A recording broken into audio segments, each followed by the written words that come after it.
오늘 비문학 먼저 할게요. 비문학 보면은 우리 하루에 2지문씩 할 거거든요.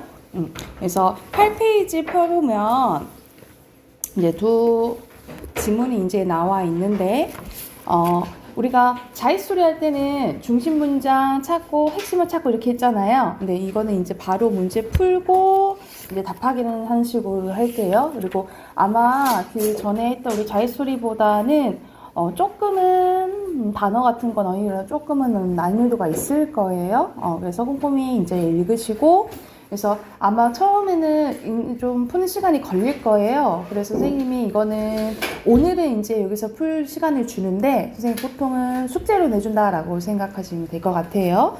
그러면 지금 8페이지부터 15페이지까지 풀어보게요. 8페이지부터 15페이지까지. 자, 같이 한번 봐볼게요. 훨씬 저보다 지문이 길죠? 지문이 좀 길고 또 꼼꼼하게 더 자세히 물어보는 문제들이 좀 나오지, 그치? 그래서 여기서는 이제 인문, 과학 이런 식으로 분야별로 나뉘어져 있거든요. 먼저 이제 인문 분야 나왔는데 여기는 이제 다행히 순자의 관점만 나오는데 보통 어떤 게 나오냐면 철학자의 관점들이 나오고 그 두 학자의 공통점이나 차이점 있는 문제가 나오기도 하고요. 아니면은 이제 견해가 달랐을 때 예를 들어서 A랑 B가 있었을 때 B 입장에서는 A를 뭐라고 비판할 수 있을까? 이런 식으로 묻는 문제가 나온다라고 생각을 하시면 돼요. 자, 그러면 여기서 한번 지금 같이 한번 봐볼게요. 자, 고대 중국인들은 여기서 먼저 고대 중국인들에 대해서 나오네. 인간이 행하지 못하는 불가능한 일은 그들이 신성하다고 생각하는 하늘에 의해서 해결이 된다라고 본 거예요. 그리하여 하늘은 인간에게 자신의 의지를 심히 두려움을 갖고 두려움을 갖고 복종하게 하는 의미뿐만 아니라 인간의 모든 일을 책임지고 맡아 처리하는 의미로 인식되었다라는 거죠. 그래서 그 당시에는 하늘은 인간에게 행운과 불운을 가져다 줄 수 있는 힘이고 인간의 개별적 그리고 공통적 운명을 지배하는 신비하고 절대적인 존재라는 믿음이 형성되었다. 그러니까는 예전에 고대 중국인들은 하늘을 이렇게 생각했다라고 보시면 되겠죠. 그래서 여기서 이제 드러나는 부분이 고대 중국인들의 하늘에 대한 인식이 드러난다라고 보시면 돼요. 이런 하늘에 대한 인식은 결과적으로 하늘을 우리 권선징악 알지, 그치? 그거의 주제수라 보고 모든 새로운 왕조의 탄생과 정치적 변천까지 그것에 의해 결정된다는 믿음의 근거로 작용했다는 거지. 그러니까 이래서 하율이가 황제가 됐어. 그러면은 하율이는 하늘이 내려준 거야. 하늘이 점지해준 거야. 이런 생각이 있었다라는 거죠. 하지만 그러한 하늘에 대한 인식은 인간은 지혜 성숙과 문명의 발달로 인한 새로운 시대의 요구에 의해서 대폭 수정될 수밖에 없었다라고 보시면 돼요. 그래서 이 인간 지혜 성숙과 이 문명의 발달이 인식 변화의 원인이 됐다라고 보시면 돼요. 그러니까는 이 전과 다른 생각들이 이제 나온다라고 보시면 되겠죠. 그 대표적인 사람이 순자라는 거야. 순자의 하늘에 대한 주장은 그 당시까지 진행된 하늘의 논이 엄격히 구분될 뿐만 아니라 그것을 모두 매우 새롭게 변모식 하나의 획기적인 사건을 규정 지을 수 있대. 순자는 어떻게 봤냐? 그냥 하늘은 그냥 하늘이야 라고 봤다라는 거지. 그가 생각한 하늘은 별, 그리고 해와 달, 사계절, 추위와 더위, 바람 등의 모든 자연현상을 가리키는데 따라서 하늘은 사람을 가난하게 만들 수도 없고 병들게 할 수도 없고 재앙을 내릴 수도 없고 부자로 만들어낼 수 없으며 길룡화복을 줄 수 없다라는 거지. 사람들은 치세는 이제 세상이 좋은 거, 난세는 세상이 어려운 걸 얘기를 해요. 하늘과 연결시키는 심리적으로 하늘에 기대는 일일 뿐이다라는 거죠. 그러니까 우리 보통 종교적인 게 그러잖아. 힘들 때 이제 기대는 거잖아요, 그렇죠? 그래서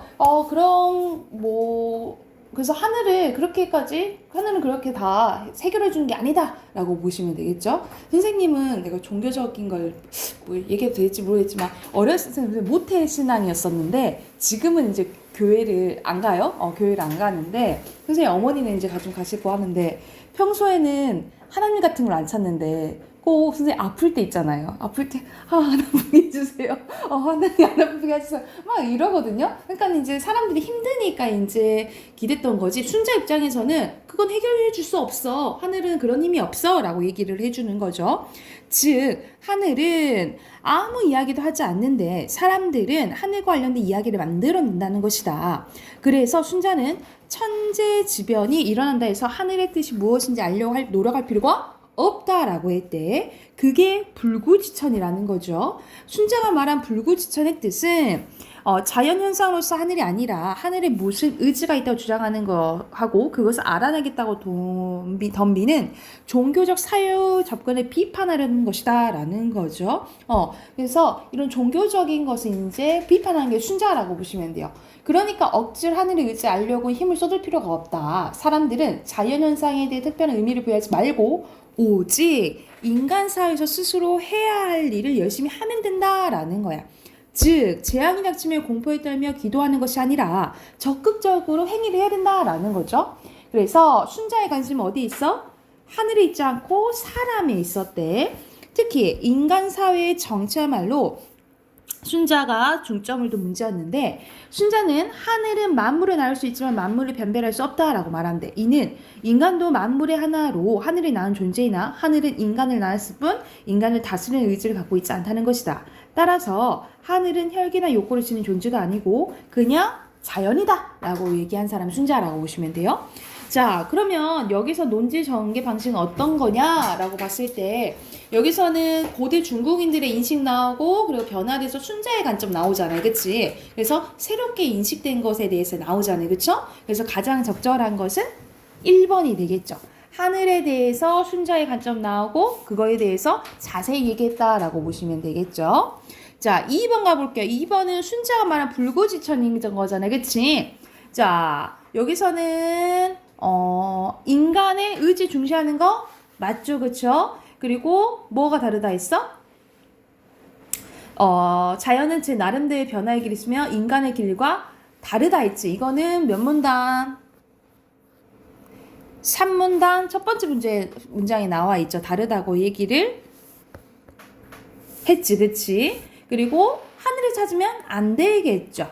그리고 종교사유 비판한다 했지. 그래서 답은 4번이에요. 4번. 이번에 4번이고. 자, 넘기면 각 문단의 핵심 내용이 맞는지 확인하는 문제라고 보시면 돼요. 자, 인식 변화 됐죠. 그치? 그리고 순자의 주장은 당연히 기존의 인식과 다르니까 획기적이었겠죠. 그쵸? 그리고 하늘의 의지가 없다고 보는 거잖아. 그치? 이건 내용 틀렸네. 그리고 자연현상에 특별한 의미를 부여하지 말자는 거 맞죠? 그리고 순자의 관심은 사람이 있었지. 맞네요. 그래서 3문단만 틀렸다라고 보시면 되고 여기서 중심 내용은 당연히 순자가 들어가야겠지. 근데 순자의 하늘에 대한 거예요. 그치? 그래서 어떻게 쓰시면 되냐면 하늘에 대한 종교적 사유의 접근을 비판하고 그리고 누구한테 관심이 있었어요? 인간한테 있었죠. 그치? 그래서 인간 중심적 사고를 강조한 순자에 대해서 얘기했다라고 보시면 되겠죠. 중심 내용이에요. 하늘에 대한 종교적 사유의 접근을 비판하고 인간 중심적 사고를 강조한 순자에 대해서 얘기했다라고 보시면 됩니다. 자, 이제 빈칸 밑에는 빈칸 넣는 거네. 보자. 자, 하늘을 인간 전체 운명을 지배하는 신비하고 절대적인 존재로 인식했다면 순자는 하늘을 그냥 자연 현상의 하나일 뿐이고 그래서 하늘의 뜻을 알 필요가 없다라는 불구지천을 중시했죠. 그쵸? 전체적으로 인간에게 관심을 가졌다라고 보시면 됩니다. 신성한 존재래요. 신성한 존재요? 네. 신비하고 신성한 존재 앞에서 봤을 때 근데 바로 선생님이 앞에 밑줄 그었는데 절대적이라고 나와 있거든요. 절대적으로 고쳐야 될 것 같아요. 앞에 신비하고 나오니까. 됐을까요? 옆에는 어휘 문제 나오죠. 그치? 어휘 이제 순서대로 빈칸 넣어보면 1번에 사유, 2번에 인식, 3번에 변천, 그리고 4번에 변별이에요. 그리고 선생님 치세 난세 했지. 어려움을 극복해야겠지. 난세, 그리고 규정, 그리고 괴의, 학의, 그리고 뭐로 묘서진. 아무래도 자연현상이니까 천재지변이겠죠? 됐을까요? 그러면 두 번째 것도 바로 가봅시다. 아마 두 번째 거가 더 지문 조금 쉬웠을 거예요. 여기서는 이제 외래어에 대해서 나오는데, 자, 여기서는 이제 개념 위주로 선생님 표시할게요. 우리는 외국어나 외래어라는 말을 흔히 사용하는데, 국어사전에서 보면, 자, 외국어는 모국어와 대립하는 개념으로, 외국어는 다른 나라의 언어를 가리킵니다. 그런데 외래어는 외국에서 들어온 말로 국어처럼 쓰이는 말이다라는 거죠. 그래서 외래어는 외국에서 비롯되긴 했으나 국어의 일부로, 우리말 일부로 받아들여진 거라고 생각하시면 되겠죠. 그러면 국어의 일부로 받아들여진 말은 어떤 것을 의미하는가? 국어화한 말이라는 건데, 여기선 국어화란 쓰임의 조건, 그리고 동화의 조건, 이 두 가지 조건에서 알 수 있대요. 먼저 첫 번째 조건, 쓰임의 조건은 우리말 문맥 속에서 널리 사용된다라는 거예요. 해당 단어가 특정한 담화에서, 이야기 상황에서 한두 번 사용되고 말거나 특정한 부류의 사람들에게 사용되는 것이 아니라 일반적으로 보통 사람들이 보편적으로 이제 쓰여야 된다라는 거지.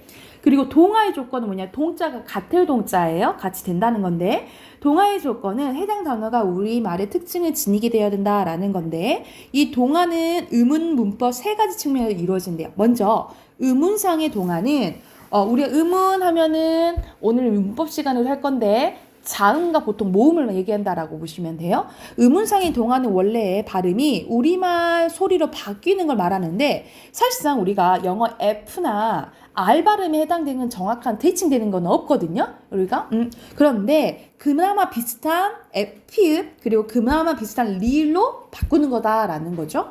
그리고 문법 면에서 동화는 원어에서 가졌던 문법적인 특징이 없어지고 우리말의 특징을 갖게 된다라는 거야. 그래서 대표적인 게 shirt인데 우리는 복수 형태의 셔츠로만 사용되잖아요. 그렇죠? 뭐 그런다거나 우리가 외국어의 단어가 우리말에서 형용사나 동사 구실할 때는 뭐뭐 하다라는 걸 붙인다라는 거지. 예를 들어서 우리가 lovely는 사랑스러운 이잖아. 그치? 근데 우리 lovely하다라고 해서 거의 동사처럼 이제 쓰이고 형용사처럼 쓰이는 거지. 그치? 이런 거라고 생각하시면 되고, 의미 면에서 동화는 우리가 미팅하면 뭐 생각나? 보통 남녀가 말하는 그 미팅 생각을 하잖아. 그치? 근데 외국어에서는 회의 같은 걸 얘기를 하는 거죠. 그쵸? 이런 식으로. 또는 마담은 술집이나 뭐 여주인이라고 이제 되는 거죠. 그쵸? 뭐 이런 식으로 변화가 됐을 때 우리말처럼 사용된다라고 보시면 돼요. 외국어 단어가 처음에 들어올 때는 해당 언어의 특징이 그대로 지니고 있어 우리말이 할 수 없대. 따라서 사전에서도 외국어로 보는 단어는 표제어로 등재하지 않는다라는 거죠. 안 올린다 이 말이야. 근데 반면에 외래어는 일반적으로 널리 쓰이는 또 우리말에 동화된 것이기 때문에 우리말 일부로 볼 수 있다는 거죠. 그런데 외래어가 오랜 시간 널리 쓰여 일반인에게 외국에서 온 말이 의식이 없이 고유어와 똑같이 취급하게 되면 그 말은 따로 구분해서 귀하어라고 하기도 한대요. 근데 귀하어는 사전에서도 어원만 별도로 표시할 뿐 외래어의 경우처럼 원래 외국어 단어를 따로 옆에다 쓰지는 않는다라는 거지. 이게 외래어와 귀어의 차이겠죠. 그쵸? 자, 외래어의 개념을 엄격하게 정의하는 입장에서는 쓰임의 조건, 종어의 조건, 앞에 두 가지 조건이 있었지. 그치? 이것을 모두 갖춘 부류만을 외래어 인정하지만 오늘날 우리가 외래어로 인식하는 어휘들은 상당 부분 국어 속에 널리 쓰이기는 하나 동화 과정을 완전히 거치지 못한 것들도 포함을 시켜준다라고 보시면 되겠죠. 그래서 해당 고유어나 한자어 있는데도 생활 속에 지속적으로 사용되고 있어 순화 대상이 되는 어휘들이 이해에 해당되는데 이런 어휘들은 동화 과정이 일부 진행되고 있는 것이기 때문에 무조건 이건 안 돼! 라고 할 수는 없다는 거지. 그치? 그래서 사전에서도 이런 어휘들을 순화한 말과 함께 등재 올리고 있다라는 게 주된 내용이라고 생각하시면 돼요. 그러면 여기서 이제 문제 확인해 볼게. 여기서 내용 일치 문제에 나온 내용 일치보다는 우리가 외래어인지 판단할 때 뭘 봐야 되냐? 그러니까 해당하지 않는 거 이제 고르는 거지. 그래서 여기서 알맞지 않은 것은 5번이에요. 그러니까 우리나라에서 어떻게 쓰이는 게 중요한 거지 그 나라에서도 쓰이고 있는 건 중요하지 않다라고 보시면 되겠죠. 그리고 2번에 뭐 타이트하다, 아나운서 트러블, 빵 이렇게 나와 있는데 여기서는 보기를 봤다면 우리 지문을 잘 봤다면 보기만 봐도 이제 문제를 풀 수 있어요. 보기만 봤을 때 알맞지 않은 건 3번인데 러는 원래 소리와 우리말을 일치하는 경우에요. 왜냐면 R이나 R은 릴에 그냥 비슷한 거지 일치하지는 않는다 그랬잖아요. 그쵸? 오케이. 그럼 뒤로 넘어가서 또 내용 일치 문제 봐볼게요. 민준아 고개 들고 허리 펴고 자 1번입니다. 외국에서 들어온 말로 국어로 쓰이는 거 외래어? 맞죠 그치? 그리고 국어화 돼야 되겠죠? 그리고 두 개 다 원래는 원칙은 두 개 다 조건 충족해야 된다 했잖아 그치? 근데 외래어와 개화의 구분은 사전에 등재되는 게 아니고 병기를 옆에다가 원래 언어를 병기하냐 마냐잖아 그치? X죠 그쵸? 그리고 항상 순화한 말 올려진다 했어요? 그거는 또 아니라 했죠 그쵸? 그래서 4, 5번만 들리고 여기서 중심 내용은 외래어의 개념이죠. 외래어의 개념과 어디까지 포함되는지 범위까지 써놓으시면 될 것 같아요. 외래어의 개념과 범위가 이 지문의 중심 내용이라고 보시면 되고요. 자 밑에 빈칸 바로 넣어볼게요. 순서대로 외국, 들어온, 그리고 사용, 특징, 표제어, 그리고 외국어 단어, 그리고 순화입니다.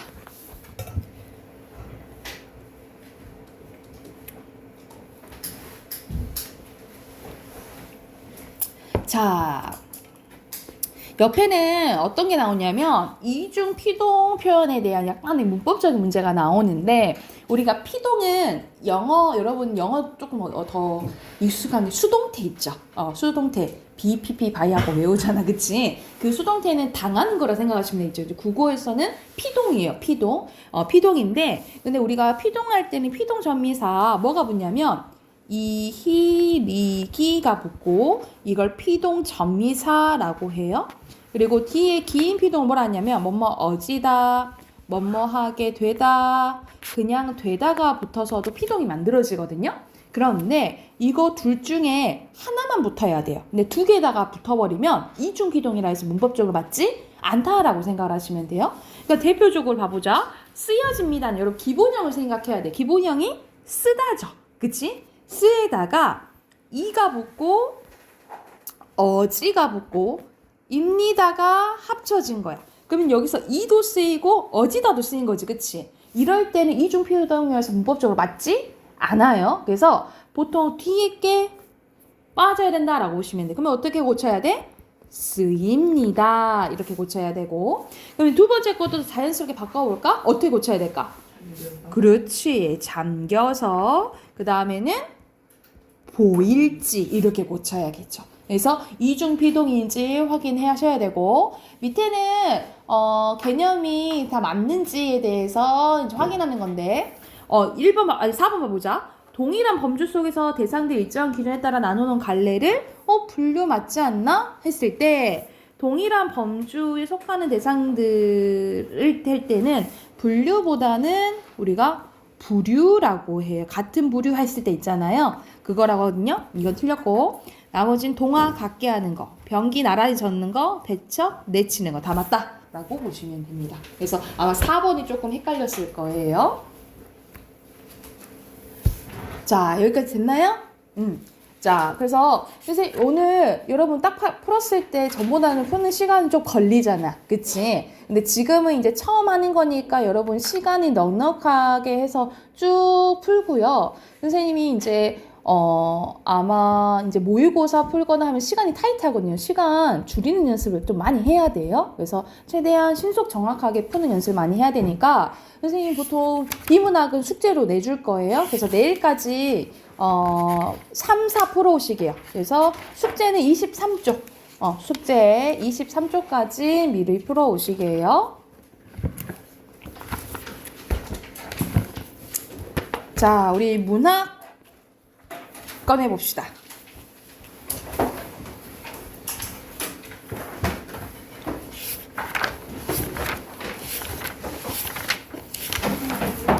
네, 갔다 오세요.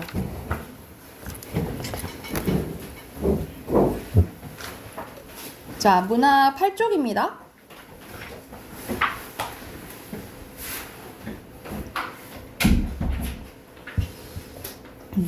예, 오늘은 작품이 여기서 나와 있는 소설 작품은 조금 길거든요. 조금 길어서 선생님이 여기는 조금 오늘은 소설 개념만 하고 할게요. 개념만 하고 그다음 문법 오늘 조금 할게. 자, 여기서 8페이지 보면은 소설에 대해서 나와요. 보통 우리가 시 먼저 나오잖아, 그치? 근데 여기는 특이하게 이제 먼저 소설 먼저 나오는데, 우리가 문학 하면은 크게 네 갈래 생각하시면 돼요. 시, 소설, 극, 수필이야. 근데 수필이랑 극은 조금 나올 때도 있지. 절대 안 나온 건 아니고, 나올 때도 있지만 보통 시나 소설 작품은 기본적으로 또 많이 나온다라고 생각을 하시면 돼요. 그리고 항상 이론적인 게 계속 나오는데 좀 더 심화되고 점점점 쌓여야 된다라고 생각을 하면 돼요. 그래서 여러분 중학교 과정 때는 문학 이론이 이제 탄탄히 돼야 되고, 고등학교 때는 여러분 새로운 작품들이 계속 나와요. 계속 나오기 때문에 어떤 작품을 처음 봤을 때도 여러분이 해석하는 능력, 감상할 수 있는 능력을 길러야 된다라고 생각을 하시면 돼요. 자, 그러면 여러분 알고 있는 개념이긴 하지만 다시 한번 확인하고 넘어갈게. 자, 먼저 소설입니다. 소설은 현실에서 있음직한 일을 작가의 상상력에 의해서 꾸며낸 허구의 이야기라고 보시면 돼요. 그래서 말 그대로 허구, 가짜 이야기라고 생각하시면 되겠죠. 가짜 이야기라고 생각하시면 되고, 그리고 소설에 여기선 인물 사건 배경이 나오는데 여러분 소설의 3요소 기억해야 돼요. 소설의 3요소는 뭐냐면 주제, 인물 사건 배경 아니에요. 그냥 소설의 3요소야. 소설의 3요소는 주제, 그리고 어떻게 구성되어 있는지, 그리고 쓰는 스타일, 문체, 이렇게가 소설의 3요소라고 보시면 돼요. 다시 한번. 소설의 3요소는 뭐야? 주제, 구성, 문체고, 이 구성의 3요소가 여러분이 알고 있는 인물, 사건, 배경, 인사배라고 생각하시면 돼요. 그래서 이거는 소설 그냥 3요소가 아니라 소설 구성의 3요소라고 생각하시면 돼요. 소설 구성의 3요소고, 그리고 문체는 쓰는 스타일이잖아. 쓰는 스타일은 무엇을 통해서 드러나냐면, 예를 들어서 민경이가 화장실에 다녀왔다, 이런 식으로 쭈룩 물을 쓰잖아요. 그것을 서술이라고 하고, 그리고 대화도 나오겠죠? 대화. 그리고 우리가 그림 그리듯이 쓰는 것을 묘사라고 해요. 그래서 서술, 대화, 묘사를 통해서 작가만의 문체, 스타일이 드러난다라고 생각을 하시면 됩니다. 그리고 플러스로 인물, 사건, 배경 나오는데, 인물의 종류도 많지만 보통 알아둬야 되는 게, 자, 성격 변화 유무예요. 성격 변화 유무에서 성격이 변하고 안 변하고에 따라서 성격이 안 변하면 평면적, 성격이 변하면 입체적 인물이라고 보시면 되고요. 어떤 사회 계층을 대표한다. 어떤 집단의 대표를 한다. 그래서 대표를 하면 전형적, 그렇지 않다. 그러면 개성적이라고 보시면 돼요. 그래서 보통 이 평면적과 전형적 인물은 어디서 많이 나타나냐면 고전소설에서 많이 나타난다라고 보시면 됩니다. 고전소설에서 많이 나타나고요. 그리고 배경은 사건이 일어나는 시간과 공간이라고 하는데, 배경은 크게 두 가지로 나뉘신다라고 보시면 돼요. 원래 세 가지 또 있는데 가장 많이 나오는 게 자연적 배경과 사회적 배경이라고 보시면 돼요. 이 자연적 배경은 말 그대로 여기 나와 있던 시간, 장소 있죠. 시간, 장소 배경을 합쳐서 시공간적이라 안 하고 자연적 배경이라고 해요. 자연적 배경이라고. 사회적 배경은 우리 특히 소설이나 시 보면은 주된 나오는 그 환경이 있죠. 예를 들어 일제강점기라든지 아니면은 독재정권 때라든지 이런 것들이 구체적인 게 사회적 배경이라고 생각하시면 돼요. 그래서 배경은 어떻게 나누신다? 자연적 배경이랑 사회적 배경으로 나뉘어진다라고 보시면 되겠죠. 이해가 됐을까요? 밑에는 소설의 구성 단계입니다. 구성 단계는 발단 전개 위기 절정 그리고 결말이죠. 이거는 뭐에 따라서 갈등 정도에 따라서 이렇게 달라진다라고 보시면 되겠죠. 먼저 발단은 인물과 배경 속에 그리고 어떤 사건이 일어날 것 같은 힌트를 줘요. 사건의 실마리를 제시하고요. 전개는 사건이 시작됩니다. 사건과. 그럼 사건이 시작되면 뭐도 시작돼? 갈등이 시작되겠지, 그치? 그리고 다 그런 건 아닌데 다음 사건이 어떤 사건이 이루어질 것 같다. 아니면 결말이 이렇게 될 것 같다. 라는 힌트를 이제 제시하는 경우가 있어요. 그걸 뭐랄까? 이어질 사건, 그리고 결말이 암시하는 거. 초성 보면 기억이 날까요?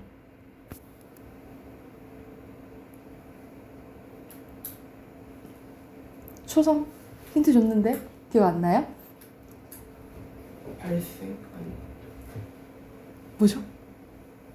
그렇죠. 복선입니다. 그걸 복선이라고 해요. 그래서 복선이 제시되기도 한다라고 보시면 돼요. 복선이 제시되기도 하고 점점점 갈등이 심화되고 절정이 갈등과 긴장감의 최고조라고 보시면 되겠죠. 이때 어떻게 해결되겠다라는 또 실마리가 제시된다라고 보시면 되고 결말이 사건의 해소, 갈등의 해소, 플러스를 써놓자 주제가 제시되기도 하고요.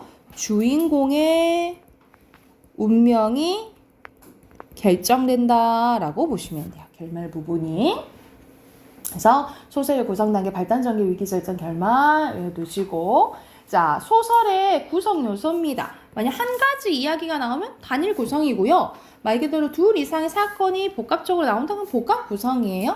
특히 복합 구성 같은 경우에는 뭐 소설에서 잘 안 나오긴 하지만 여러분 드라마로 생각하면 어떤 드라마를 생각하면 되냐면 주말 드라마 생각하시면 돼요. 주말 연속극 있잖아요. 그 얘네들 뭐 예를 들어서 이렇게 3남매 얘기가 나와. 그러면 첫째 이야기 나오고 막 둘째 얘기 나오고 셋째 이야기 막 각각 보여주잖아요. 이런 식으로 다양한 이야기가 나오면 이제 복합 구성이라 생각하시면 되겠죠.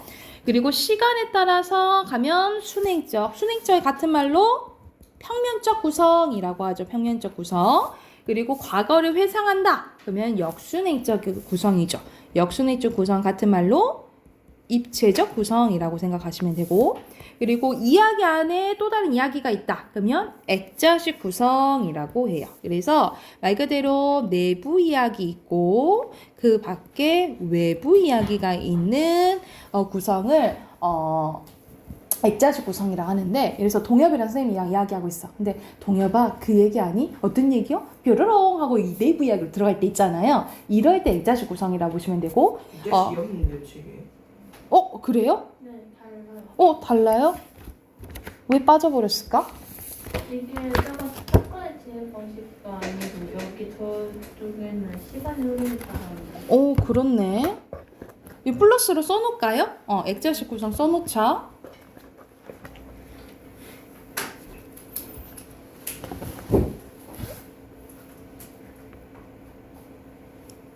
정리된 게 좀 달라졌네?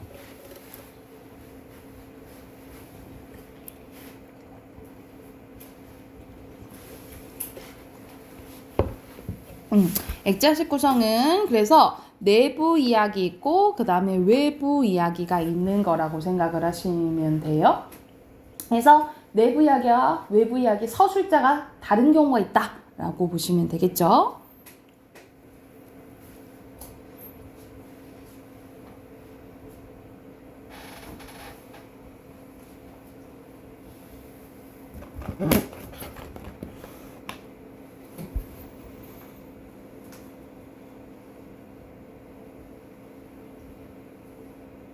됐나요?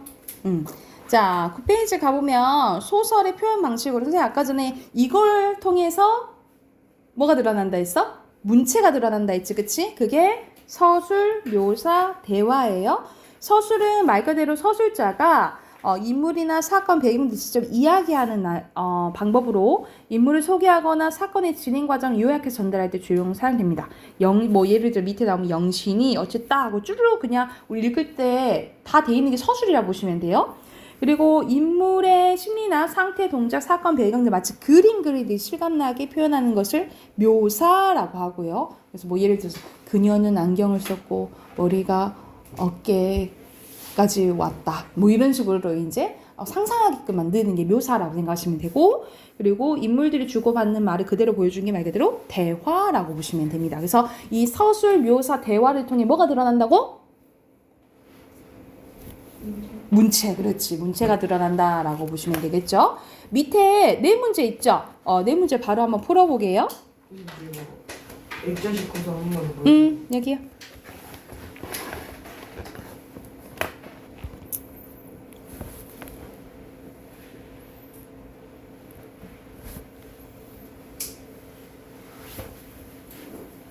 자, 같이 가볼까요? 1번에 여기서 알맞지 않은 것은 몇 번이에요? 2번, 그치. 복합 구성도 있다 했지, 그치? 그리고 여기서는 패상한다 했잖아요, 그쵸? 그러면 역순행적 구성이 되겠죠.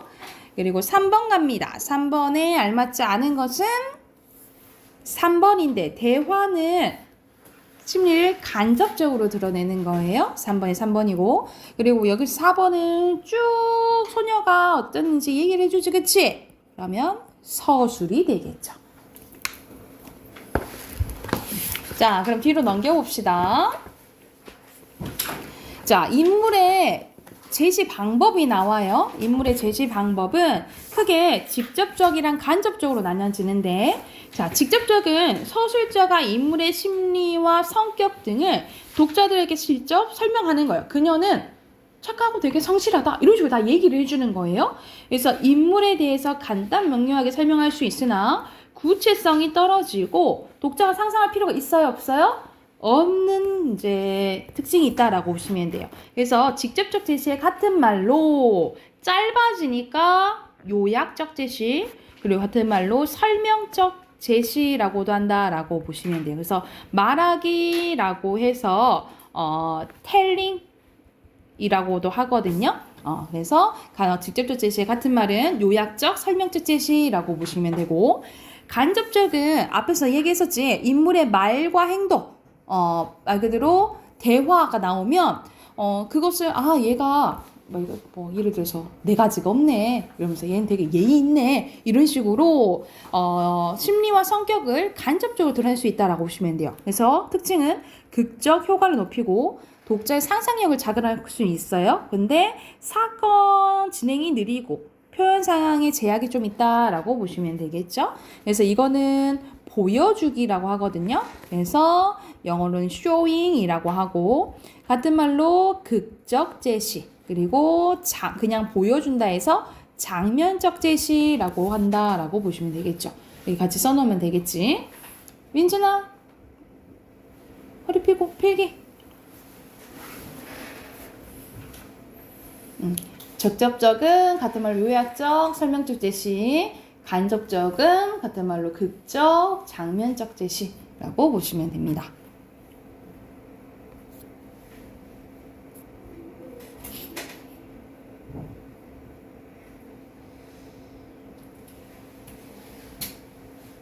됐나요? 그리고 아까 전에 소설 구성의 3요소가 아까 뭐라 했지? 인물, 사건, 배경이라 했죠. 그쵸? 그 중에 배경입니다. 배경은 아까 선생님 말했지? 자연적 배경이고요. 그래서 구체적인 시간과 장소를 자연적 배경을 하고, 그리고 인물을 둘러싼 사회현실과 역사적 상황을 사회적 배경이라 한다 했지. 그치? 그래서 효과는요, 전체적인 분위기 만들어주고요, 현실감을 보여줍니다. 말 그대로 소설 배경이 광주야. 그러면 더 진짜 있음직한 이야기다 라고 이제 현실감을 느끼겠지. 그치? 그래서 사실성을 높여주고요, 인물의 심리나 앞으로의 사건 전개 방향을 암시해 줍니다. 대표적으로 막 비가 내리는 이제 배경이야. 그러면 되게 음산하고 우울하고 이런 분위기가 이제 만들어지겠죠. 그쵸? 그런 게 이제 대표적인 예시다라고 생각을 하시면 될 것 같아요.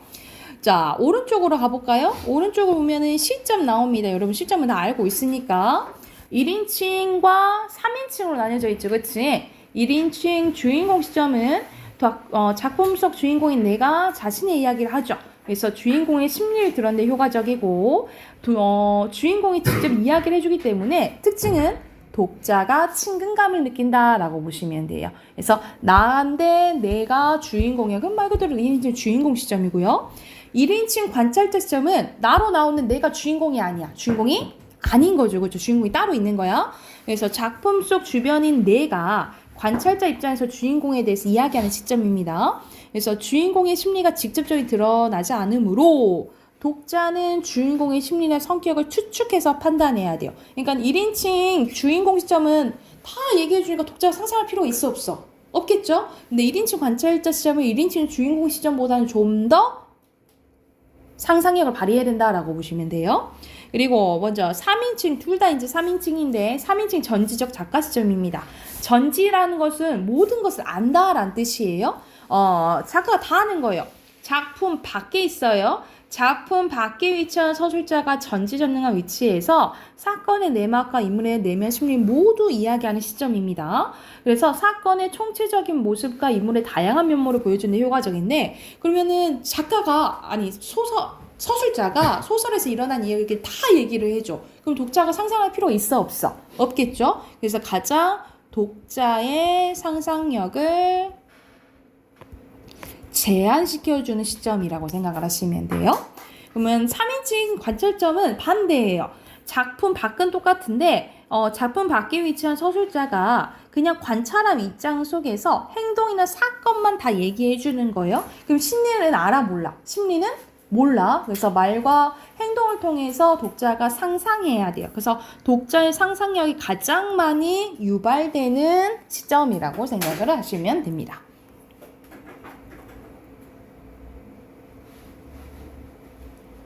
여기까지가 내용이에요. 자, 그럼 밑에 또 네 문제 있죠? 네 문제 바로 또 풀어보게요.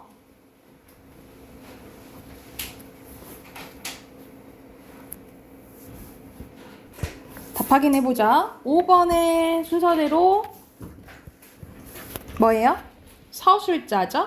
서술자. 그리고 행동이고요. 6번에 알맞지 않은 거?